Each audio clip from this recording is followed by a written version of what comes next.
The Paris Agreement. When did this all start? A quick history. When did this really start? 1979. There was the first World Conference on Climate Change. In 1988 was the IPCC, their first report.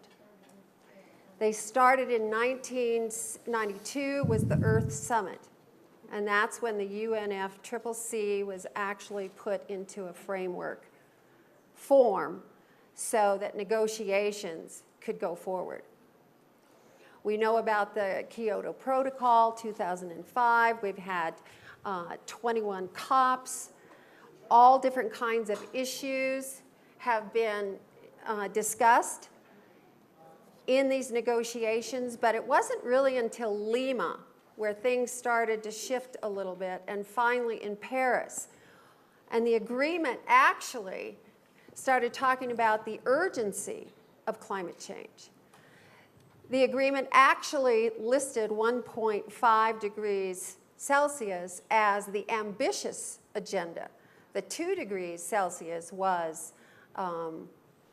is the benchmark, but that's a political benchmark. That's not a scientific benchmark. 195 countries came together. I think there's been about 150 that have approved and ratified to date. There is the Green Climate Fund, which now is up to about 800 million. That was the agreement for it to be funded.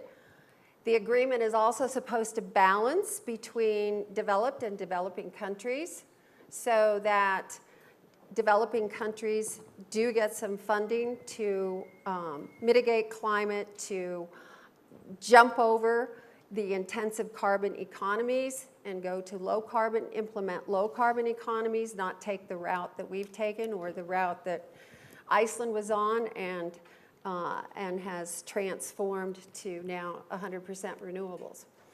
Each of us were at Paris in a little bit different format and different access.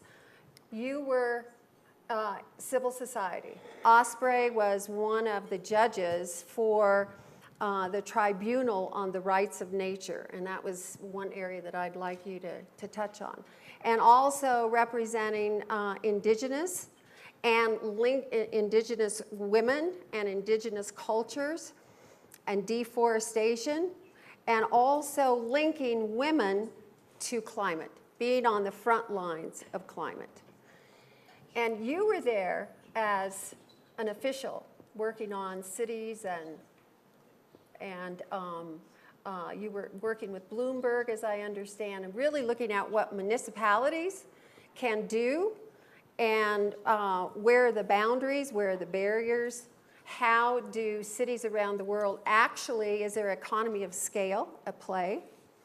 Iceland is 300,000 people. Can you really make Rio de Janeiro at 12 million? Can you really make it sustainable? Or Aspen? How does that work? I was there at La Bourget working with some of the delegates on negotiations and also meeting with a variety cross-sector individuals who were looking at a lot of the impacts of climate change, and then how do you take what the Paris Agreement has provided as a platform and how do you apply that in these different sectors. So with that, I would like to go to you, Steve, and please tell us what your experiences were and if you think that the Paris Agreement has really helped you, given you a platform. Thanks, Sally. So I arrived in Aspen just a couple of days ago. I must admit, Sally, I as much as I'd love to be the mayor of Aspen, it's a really stunning place, but I wish I were, but I'm not. So my name is Keith Tuffley. I'm from the B team. Oh, but that's okay, Sally. And I was there in a capacity talking about built cities and about how we can, using your terminology earlier on, Sally, around the great transformation, about how this can turn into not just a transformation or a transition to a clean energy economy, but actually a complete transformation of our entire economic system and again, not just in developed countries, but also globally. So my role was to represent as the CEO and the managing partner of the B team. Now, the B team is a group, or comprises a group of business leaders, primarily business leaders. We also have a few civil society leaders. And it's very much leader-led, with them representing themselves as citizens of the world, not just in their capacities as CEOs of their companies. So, for example, Paul Polman is one of our most active leaders. He is there representing himself. And in that way, he's able to move faster than even Unilever can. Richard Branson and Jochen Zeitz, the ex-CEO of Puma, were the co-founders of the B team. And we have now 23 leaders, and they include Mary Robinson, who the ex-president of Ireland, who many of you will know, who actually was in a great position to push our business leaders as hard as she possibly could to end up with, in our position, the boldest possible policy ask. So our principal role in Paris was actually to meet as many of the ministers and heads of delegation as possible, and with a group of business leaders like that, we could get great access. The key messages we were providing to the delegation heads were that business wants a long-term target. Business wants a future of net zero greenhouse gas emissions. And the science is demanding that that date is around 2050. It's not 2100, but it's around 2050. And so our policy ask from the start was to convince heads of delegations and ministers that business wants this. Unfortunately, most businesses that don't want it are the most, or have been the most vocal. And so for the first time, we were hearing many of the politicians saying that they were hearing from progressive businesses in a very positive way. The second message we were giving the ministers was that we, businesses, were getting on with it. We weren't waiting for politicians to come up with the policies. We were getting on with it. Now, obviously, we need policies to be supportive, but nevertheless, progressive businesses are getting on with the job. And thirdly, and most importantly probably, was that in many of the developing nations, that we were giving the message that, that businesses want to invest in developing countries with infrastructure and with finance. And I spent several days actually walking around seeing ministers with Richard Branson in particular. What I found with Richard, he was a real secret weapon, because whenever we asked for a meeting and said that Richard wants the meeting, every single minister and head of delegation said yes, they'd love to meet Richard.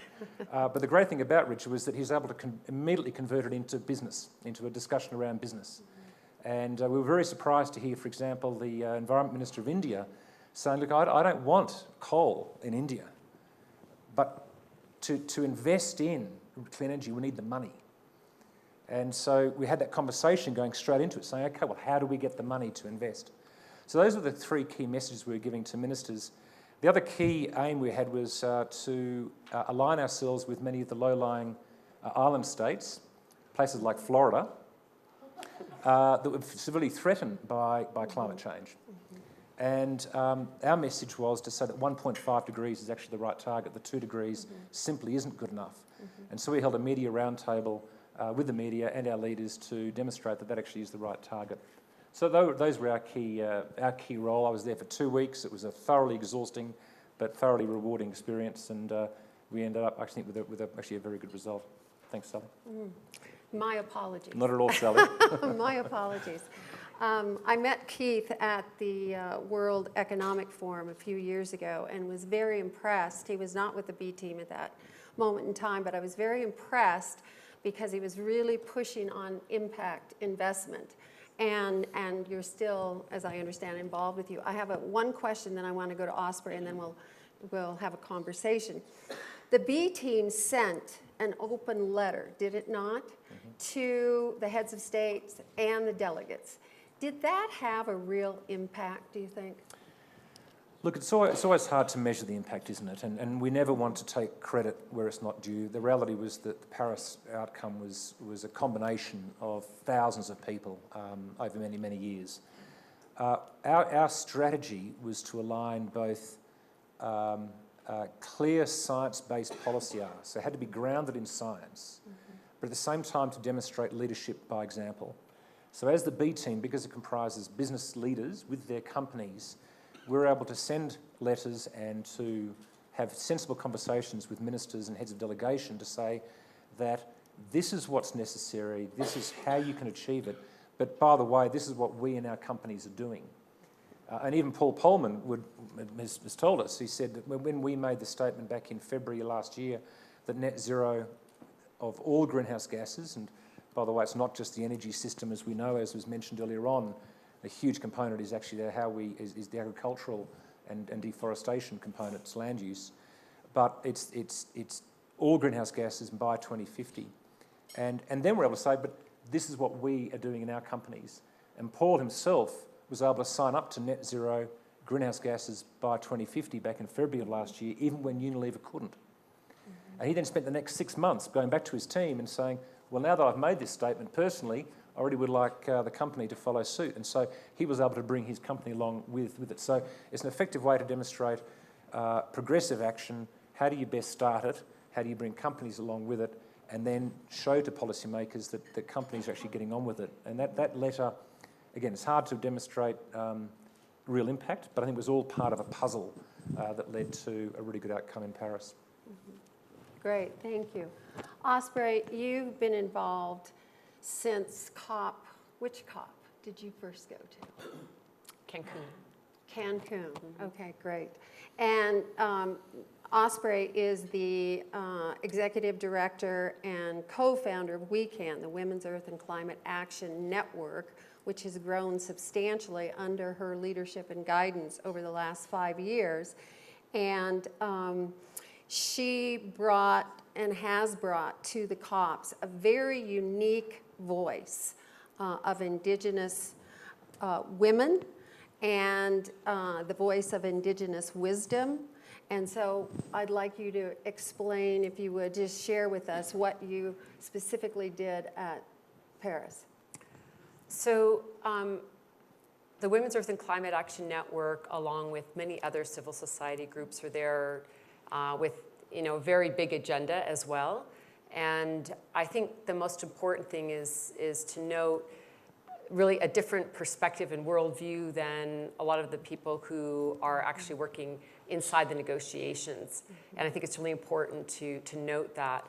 And our organization works both inside and outside of the negotiations so that we can bring the voice of civil society to the delegates, as well as to bring the message of what's going on the inside out to the public. And I think some of the key points and why we're really working with frontline communities is that often they don't have a voice or an opportunity to really share their experiences. And I think that's something that we need to continue to advocate for, because a lot of decisions that are being made by governments are impacting vulnerable communities and frontline communities and developing countries, Indigenous peoples, and yet where's the representation in the negotiations? And so we're really there to put a face on frontline communities, those impacted first and worst by climate change. So we brought a delegation and then also supported other delegations of frontline women, including Indigenous women, and gave them an opportunity to do events inside the COP, as well as we always do like a really big signature event in the city where the COPs are going on so the public can hear also the voices of frontline communities. I think some of the things that we really try to address are concerning large systemic problems and root causes of the climate crisis and environmental degradation. And those are, of course, much more challenging to sort of get into a framework when you're talking about this level of international negotiations, but we think it's really important as an example to recognize that we have an economy that's based on extraction, and who is that impacting first and worst? And that we have an economy that is based on endless economic growth, and that model is simply taking us in the wrong direction for sustainability and well-being. And how do we really address this economic model? I just want to mention, because I know we're going to get into the agreement itself, just to note, when you look at the actual Paris Agreement, economic and economic systems is mentioned over 40 times. The word earth is mentioned once.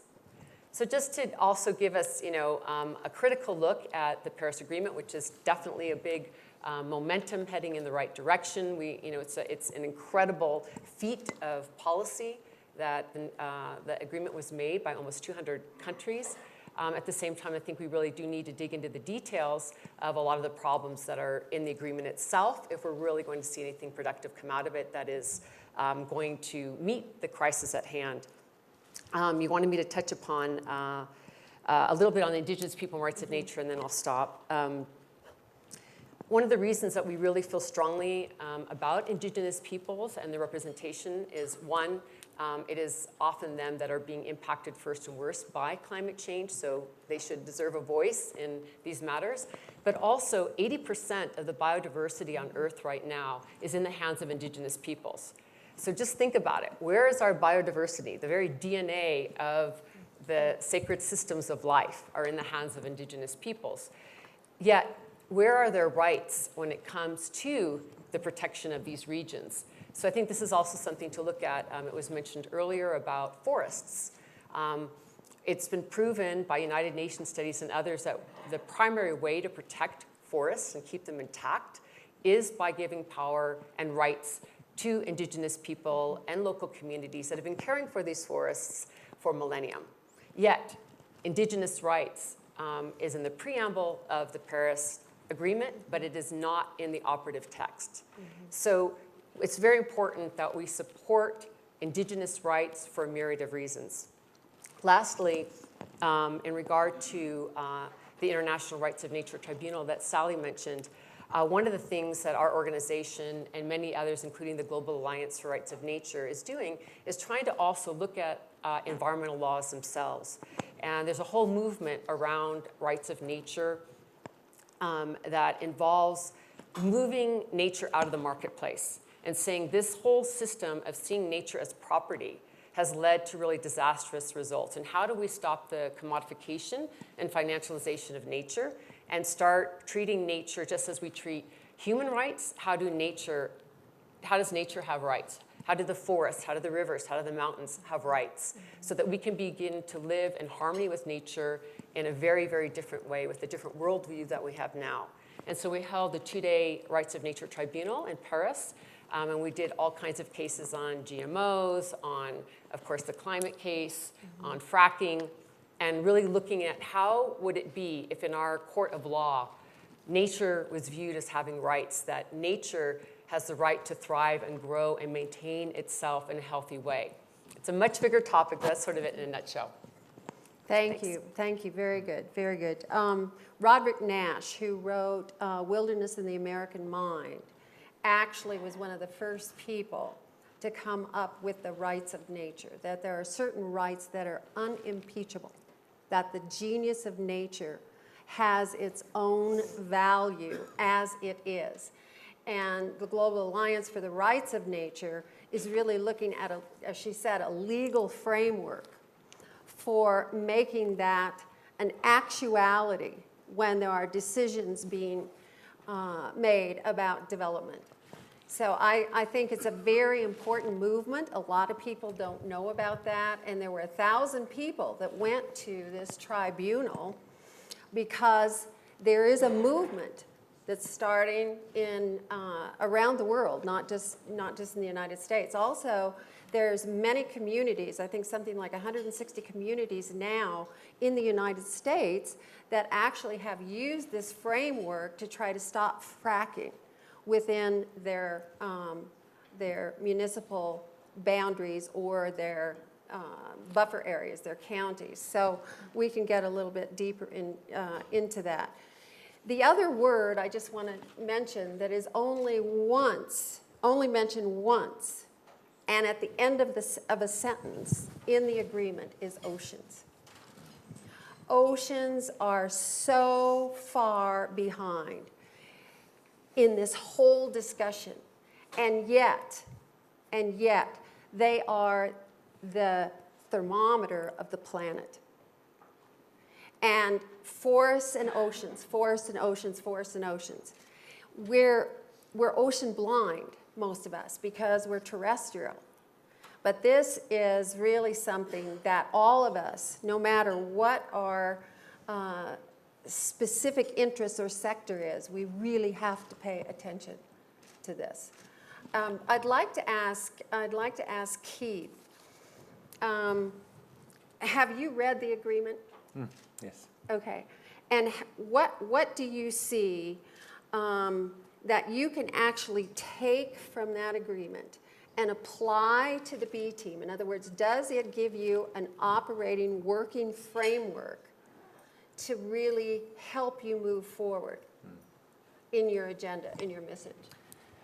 Yes, definitely. I mean, I'm not sure how many have read the Paris Agreement. It's gone through a lot of iterations. What was interesting, Sally, was that even 4 days before it was signed, I forget how many bracketed items were in that agreement. It was extraordinarily worrying. I remember sitting there on the Wednesday evening before the signing on the Saturday and just thinking, this has got miles to go.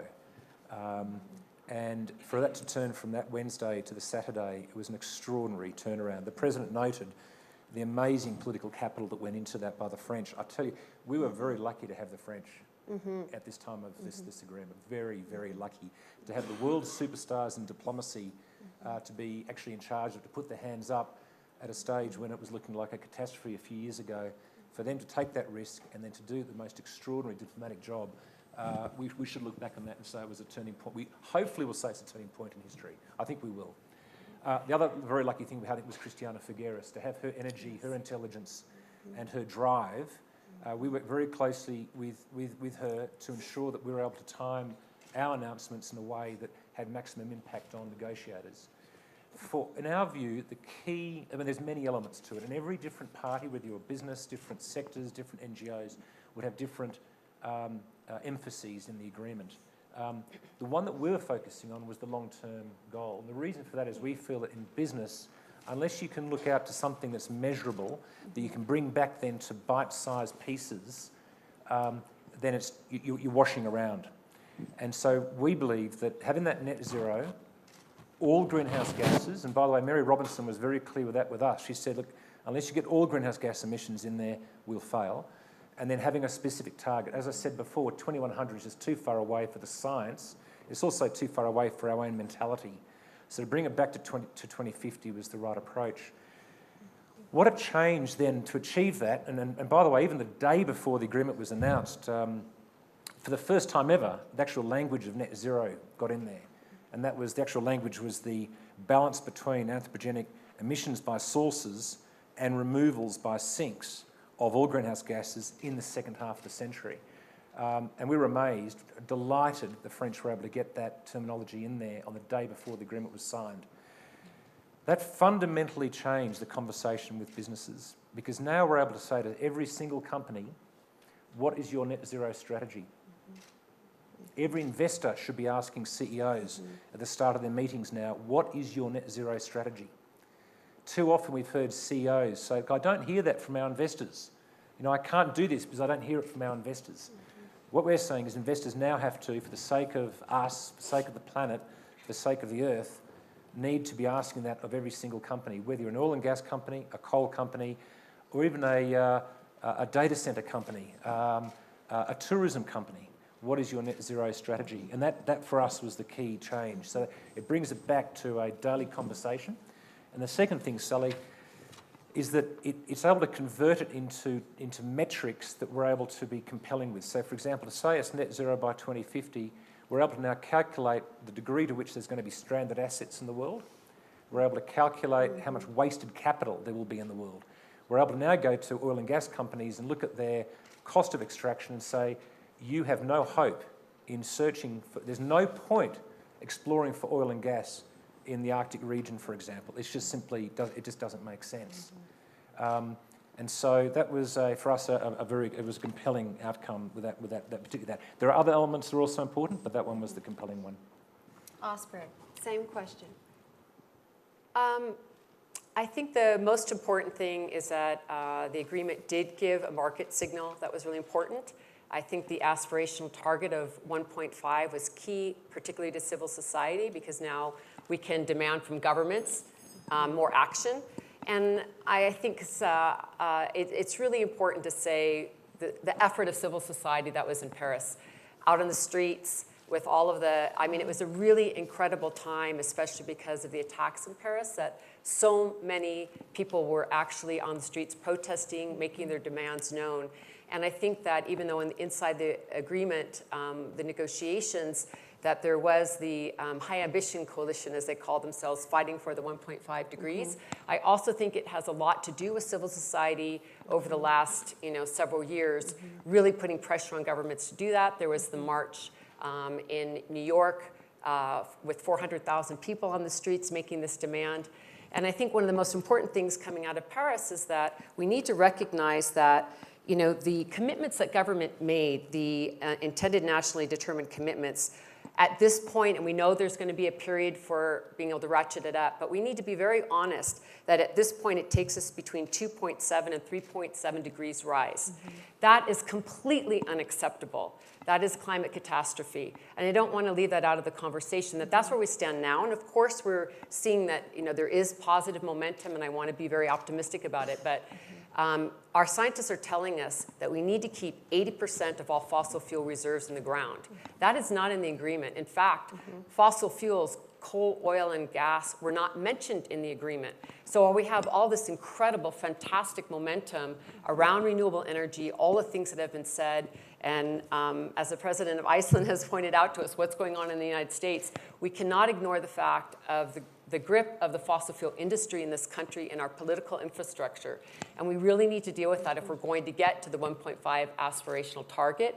And I think that's where we really need to see that what civil society is doing with demonstrations on the streets are actually a really key component from the grassroots pushing up on governments to make the change.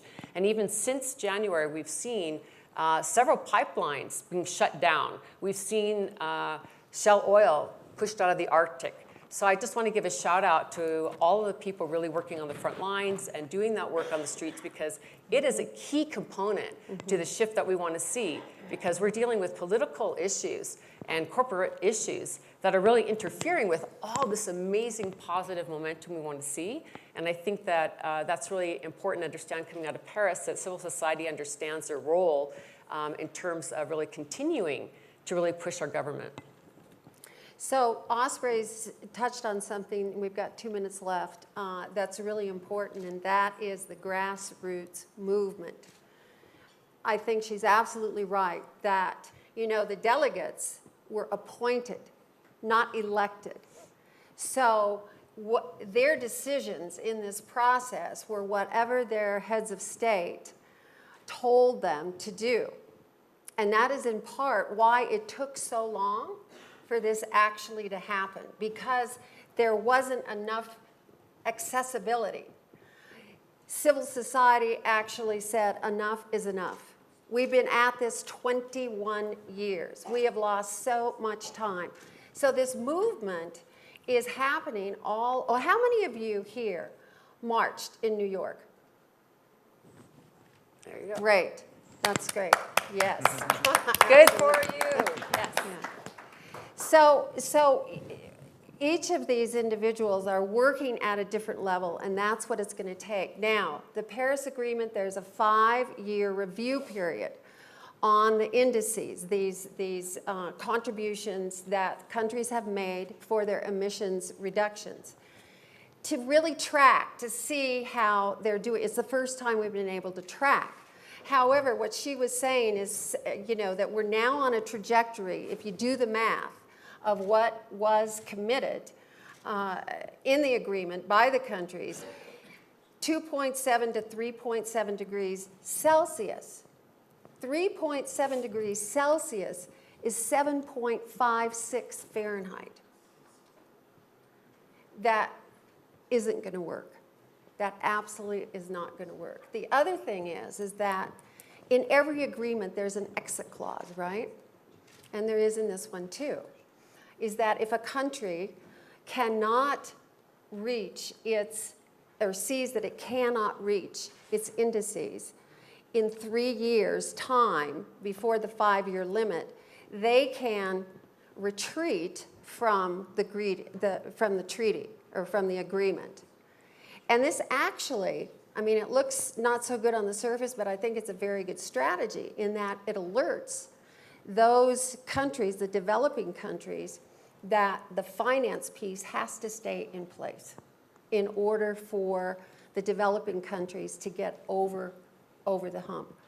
So there's always going to be disagreement, about the Paris Agreement, but I think that with the SDGs from the UN, what the B team is doing, what civil society is doing, I think that we've got a convergence now where we can really, really make a difference on this crisis. So thank you very much. I just want to say one thing in closing. Thank you, Sally, for saying that. I think it's really important, too, because this is such a diverse room of people doing different work. I like to think of it like an ecosystem, that we're all doing different parts to create the outcome that we want. So I just wanted to really acknowledge everyone in the room, because there are so many of you who raised your hands, who marched, and I know you're doing amazing work, that it is about us doing our different parts to create this ecosystem of success. And so in that sense, I think the Paris Agreement, is a leverage point for all of us. So thank you.